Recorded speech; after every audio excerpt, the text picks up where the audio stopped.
Disclaimer: the views and opinions expressed in this program are those of the speakers and do not necessarily reflect the views or positions of any entities they represent. Listener discretion is advised.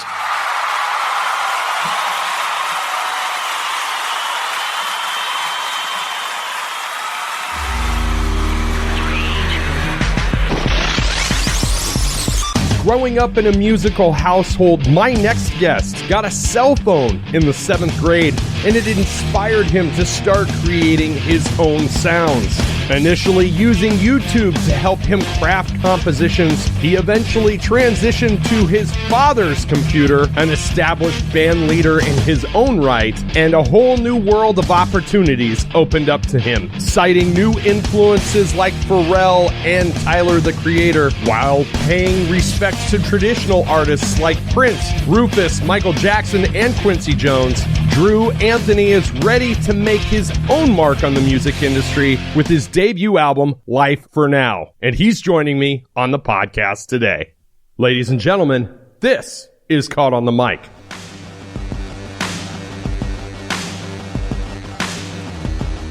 Jru Anthony, how you doing, my friend? I'm doing amazing. How about yourself? Not too bad, not too bad. How's the weather where you're at in the world right now? It's like, all right. It's like sweater weather, you know? Like, don't go outside with a short sleeve on, but don't go outside with a coat on, you know? It's in between. What's funny is last night I was on a walk with my wife and I was listening to your album start to finish. Oh, really? And I got to tell you something, man. You've got the perfect music for this type of weather. Yeah, you know, it's crazy because at first I was so bummed because I wanted to put it out in the summer. Mm-hmm. And I was like, I wanted to be summer music, but I don't know, like the way that it's kind of adapted to the fall weather, it's like crazy. Like I never saw it like that, but like I like that people are enjoying it, you know, in this time of year. It's like comfort food in a weird way, you know? It's just like, It's what you want to like go home, relax, chill out to, and just like, you've got some great topics in your music, and I'm gonna like let the cat out of the bag. You're only 19 years old. Yep. Holy crap, man. Holy crap. So let's talk a little bit about you and how you got your start. Why don't you introduce yourself and let's start talking about your origin story a little bit. Well, I go by the name of Jru Anthony. I'm a 19-year-old singer, songwriter, producer, composer from Washington, D.C. I kind of got started in around middle school when I making beats on my phone and stuff like that, and just kind of picked it up. I was influenced by, you know, my father and like a bunch of producers and artists that I looked up to at the time. And, you know, Michael Jackson, since I was a kid, I used to think I was him. So that's not a bad place to start, though, is it? No. Michael Jackson is a great place to start.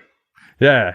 And so you said your dad was a professional musician also? Was and is, yeah. Nice. So how long has he been doing it? Since he was my age, really. Yeah, so about, I don't want to put his age out there, but you know. No, I get that. So how much of an influence has he had in your desire to create, or did you kind of come up with that on your own? A little bit of both. Early on, I don't know. It was like a mix. It was always been a mix because, like I said, I was inspired by the people I was, you know, tuning into, whether it was Metro Boomin or like you know, early on, like Migos or Lil Uzi or something like that. I was just fascinated with production and how they can, you know, like really make their voice sound certain ways and stuff like that. But yeah, I just was always interested in it. And on your recent release, Life for Now, this album that just dropped, how long ago did that come out? September 23rd, so about two months. Yeah, not quite 2 months ago. You do a lot of the production yourself, like a lot of the instrumentation and arrangement and such? Yep, yeah. So is there something that fills your cup more, like the performing side of it or the production side of it? Is there one that you rather do over the other? Not necessarily rather do, but more comfortable doing, I would say, production, because I've just been doing it longer, and you know, that's where I'm comfortable at. Like I'm literally in my studio right now. I stay in here and just, you know, create stuff. When I get on stage, that's me jumping out of my, you know, my comfort zone, my box. So yeah. But, you know, I'm slowly learning and, you know, getting better at it and just building my skill set a little bit. So are you constantly producing music then? I mean, more or less. I mean, there's days where I, just want to chill, watch movies, and kick back, or don't feel like making music, or I haven't had a creative. I'm just not feeling as creative as I once was, but I never like lose it. It's like I don't take it for granted, but I'm also not counting on it. I'm not going to lose it. You know what I mean? So it's one of those things where you're just trying to keep the engine going constantly, but you got to unplug every once in a while to reset it, right? Yep, you got to reset it. Yeah. That's important. So I know it's like asking a father to pick his favorite child, but what's your favorite track off the album? So my favorite that I've been saying Life for Now. The title track is one of my favorites because I don't know, the beat. I spend a lot of time just crafting stuff, and it was really like from a real place. I mean, all the songs are, but from that song, I was really just speaking from the heart. Yeah. But yeah, that one, or I like 97 Chevy too. I really like all of them, but yeah. Yeah, I really like 97 Chevy also. Thank you. That's the one I've probably played on repeat most frequently. And you just released a video for that as well. I did. Yeah, it just came out. I'm trying to, run the views up on that. Yeah. So how do you approach promoting your music in an environment that's so digital and so social media driven? Because I'm a former musician. I say that I'm a retired musician, but and my dad was a professional musician also. So you and I have a kinship in this way. I always have people on my show that I kind of have a kinship with. That's cool. But how do you view promoting your music now in the ever-changing face of the music industry as it sits right now? Yeah, I kind of was fortunate enough to grow up kind of in, an environment where I was never out of touch too much with the whole media world. But no, it's still a challenge, because even like things like TikTok and whatever, it's just, there's always stuff going. Like there's always a new topic every week. There's a new trend. So it's just about being in the moment and not catching a wave, but just being able to adapt. Adaptation is probably the most important thing when it comes to going on social media and stuff like that. Yeah, I agree with that. The reason I ask is because in your bio and kind of what you mentioned, when you were in the 7th grade, you started getting your beats from YouTube, which was like, it's unbelievable how much YouTube has influenced future generations of musicians, and you're a byproduct of this. I am, yeah. Especially like with the music theory side of things as well. Like, I went to art school, but I had to kind of teach myself a lot of jazz and stuff like that. But YouTube was like my main source of, everything. It still is, like, for anything. And it's crazy how much YouTube can really be like a university of its own, Yeah. In the context of social media, you brought up TikTok, and that's something that I've talked about with a lot of my musician friends. They're all dudes in their late 30s and early 40s, and they're like, I don't want to get on TikTok. And I'm like, then you're going to miss the boat if you're still trying to create music, because that's where everybody is going. So are you using TikTok as a platform to promote yourself? I am. There was a point where I was more consistent than I am right now, but about 2 months ago, I put a song on there that kind of caught a little bit of fire, but it wasn't a song off my album. It was just a song I made to, adapt, as I say. But yeah, kind of caught a little bit of fire on there. So that boosted my following and my views a little bit. But that's the thing with TikTok. You got to be consistent. Yeah, I agree with that, because I feel like even with this podcast, every time I catch a little bit of fire with my consistency, if I fall off even for 2 days, it's like back to the drawing board to a certain degree. Yep. Yeah. Are you spending most of your time in DC playing music? Are you touring at all? Not much of a tour going on right now. I've played a show or two in New York. Other than that, most of the shows are in DC or around DC. Yeah. Are you shopping the album for a deal, or are you signed with anybody quite yet? Not signed with anybody quite yet. That might be in the works. I mean, we're just looking, trying to see what's possible. But, I'm enjoying my career and the pace is going at as an independent musician. Yeah, absolutely. Now, some of your favorite artists that you cite are like Pharrell and Tyler, the Creator. And one that you cite is one of my favorite artists, but I don't know where I stand right now, Mr. West. Yeah. Because those first 3 albums are untouchable. That's a hill that I'm going to die on. But Yeah. what are your thoughts about some of the controversy going on with Kanye West right now? I mean, so everyone's going to say, Kanye is going to be Kanye. Because, so, I mean, Kanye is going to be Kanye at the end of the day. But, I mean, at the end of the day, it's like, that's still a human, that's still a person. You got to respect kind of what he's going through and, everything that's going around. But, I mean, I'm not going to speak on certain comments that he said. Like, obviously, certain things he said is, like, out of pocket. Yeah, for sure. Like, but, deplorable. But, yeah. Yeah, I mean, you just got to take it with a grain of salt, I guess, when it's Kanye. It makes me sad because at the start of the year, I watched his 3-part documentary on Netflix, and I was like, yeah, me too.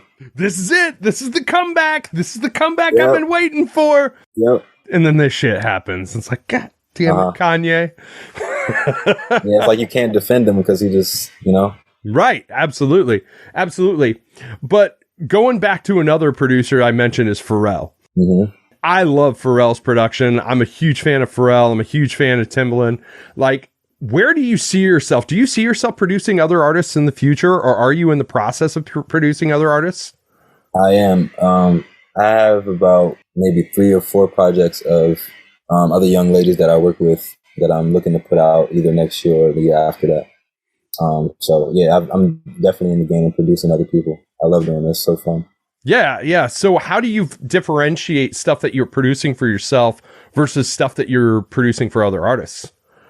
Yeah, that's a good question. I most of the time I make beats in front of people, so I'll have people come in and I'll just start working on something from scratch. Or if I'm working on something from scratch by myself and I end up hearing somebody else on it, I'll tell them, like, I hear you on this. What do you think? But most of the time I'm more of an in-house producer, so I just work in front of people.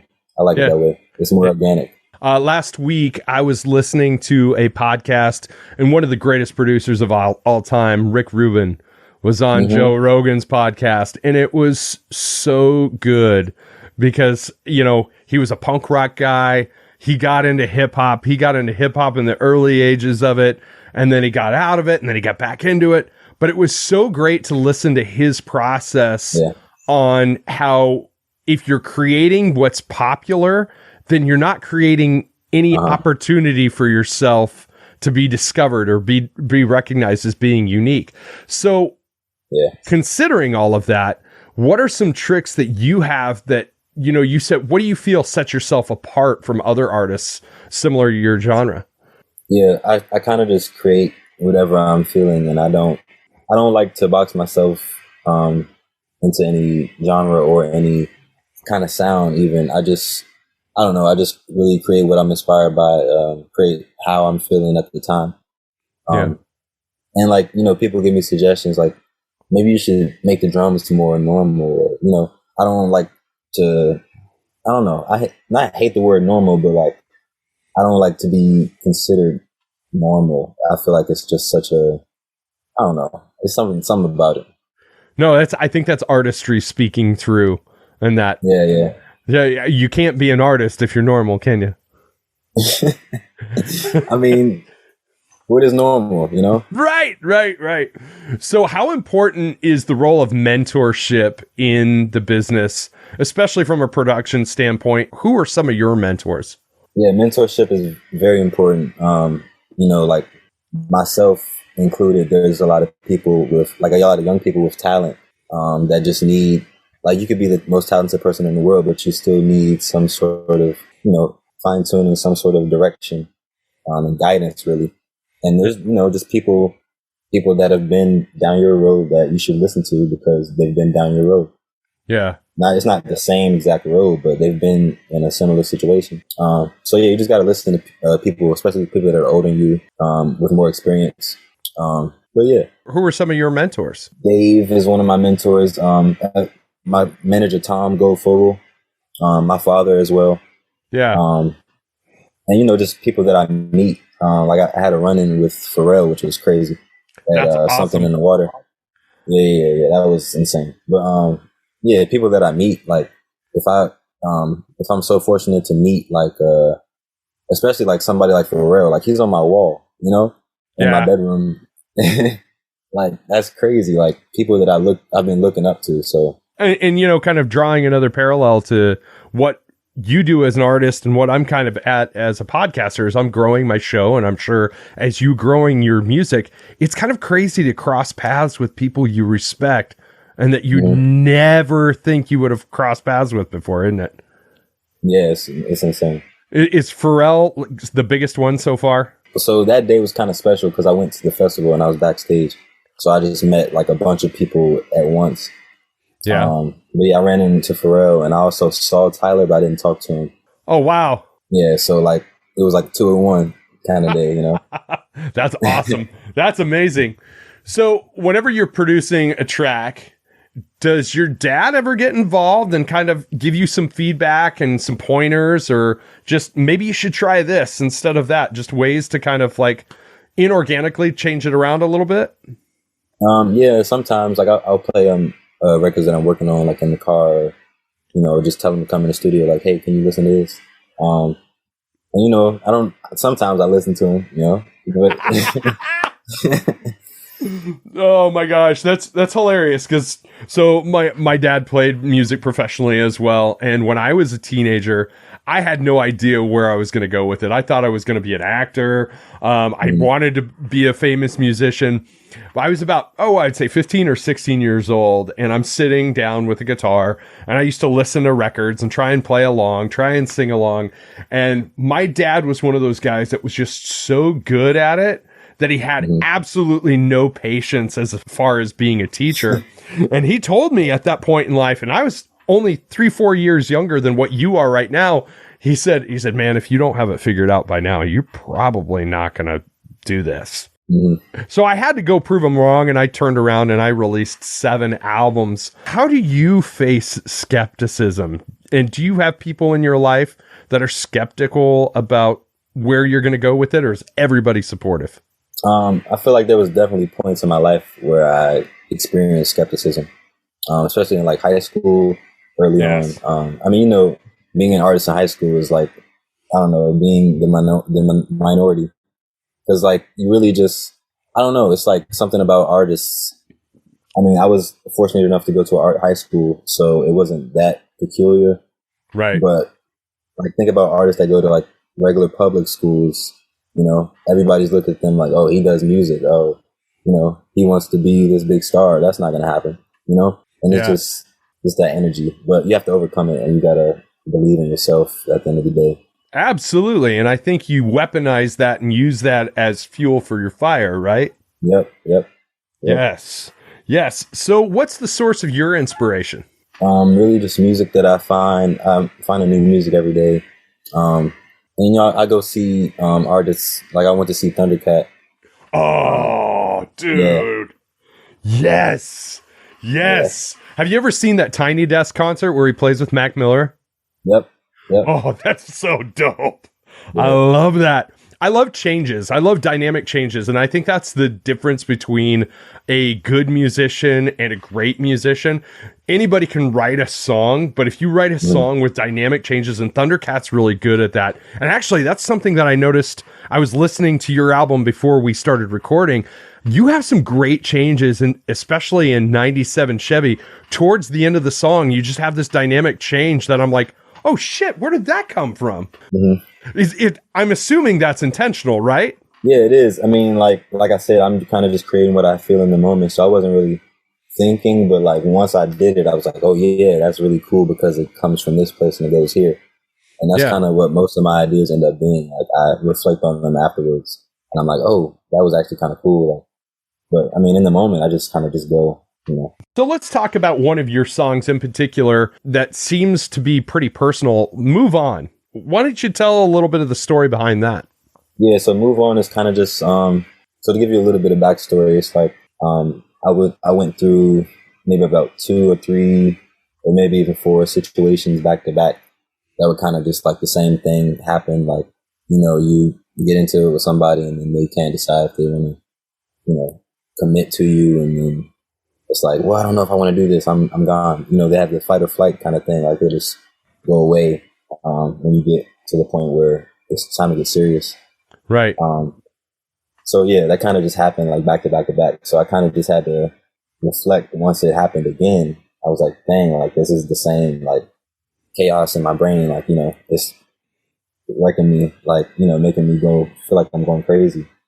But yeah, that's kind of just what it's about. Like I was saying I don't want to move on because I don't want to do the situation again. You know, I don't want to go through the same exact thing with another person. I might as well just fix this. Yes. Yes. Yeah. I love that. I love that mentality. So what are some things outside of music that you do to keep yourself sane? What are some other hobbies you pursue?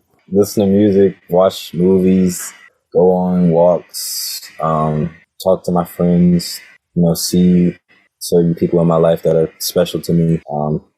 You know, party a little bit. You're 19 years old. I know it's not a little bit, man. You're not going to hide anything from me. You're 19 and you're in the music business, brother.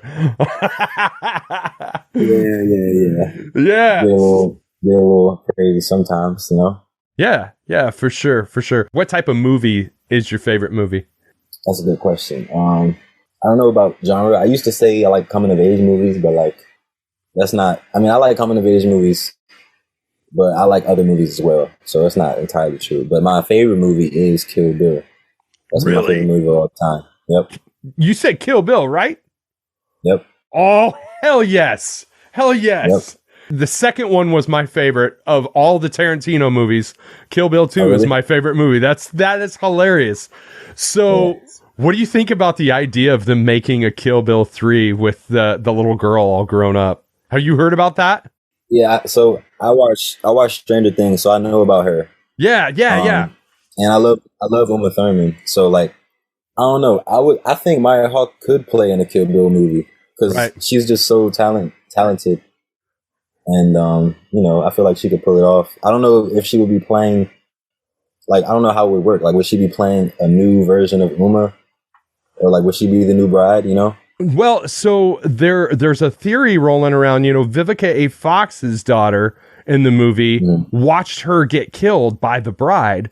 So there's a theory going around that Kill Bill 3 will be Vivica A. Fox's daughter going out after the bride for revenge for her mother's death. Wow. So it's like taking the whole Kill Bill concept and flipping it on its head in a certain way. And I'm crazy. Dude, I'm here for that. I'm totally here for that. So that's awesome. I would go see it. Yeah. We've talked a lot about your production. We've talked about your album. We've kind of talked about how you spend your time, your influences. Would you consider yourself a team player or just straight up solo artist? I have collaborations or people that I collaborate with, I should say, that I've thought about doing some sort of duo thing with in the future. Yeah. So I'm definitely not opposed to it. Like, I would be in a band, you know. Yeah. I would love to be in a band. I kind of am in a band right now, but it's just not, you know, like a published band. Yeah, I gotcha. Yeah, I love collaborating with people. I love coming up with ideas in a group setting. So I wouldn't be opposed to it. But I do like to work by myself. I feel like I'm the most me, obviously, by myself. Again, we've talked about the past. Now let's talk about the future. So what's up next for Jru Anthony? Yes, so I'm currently working on another record to be able to put out. I don't know when it's going to come out, but just know I'm in the studio working.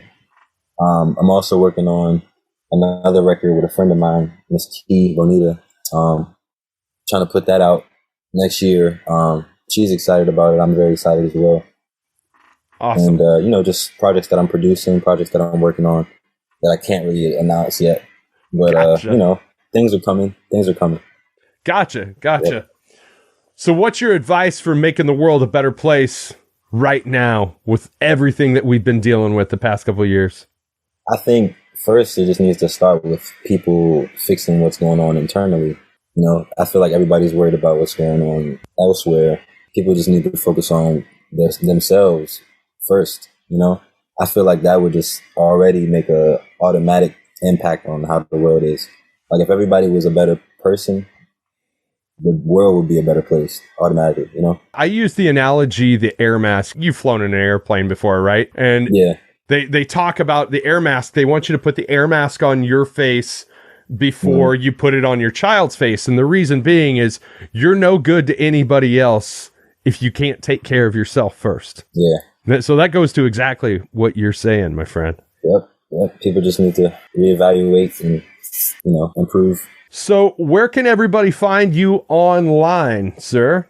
Everybody can find me everywhere at Jru Anthony on everything. So JRU Anthony on TikTok, Instagram, Twitter, YouTube, anything go and search things on. Awesome. And awesome. And I honestly, I think your album, Life for Now, Jru Anthony, I listened to it on Spotify. It is phenomenal. It is the perfect music for this time of year. It's got jazz elements. It's got R&B elements. There's some hip hop style beats in there. Like, it's got a little bit of everything for everyone. And sir, thank you very much for doing the show. I appreciate you for having me. Thank you. The world's a better place with you in it, my friend. Thank you. I appreciate it. I want to once again thank Jru Anthony for being on the show today. Search him out on Spotify, JRU Anthony. You can also find him on YouTube and give him a follow on all social media. While you're at it, make sure you're following Caught on the Mic on all social media: Twitter, Instagram, TikTok, and Facebook. Visit me at www.caughtonthemic.com. Click on the episodes tab and you can listen to any one of my episodes at your leisure. I tell you what, friends, if you are a listener of my show, a simple share of my social media goes a long way, and I really appreciate it. This has been Caught on the Mic with Michael Clark. I'm Michael Clark. Until next time, thank you.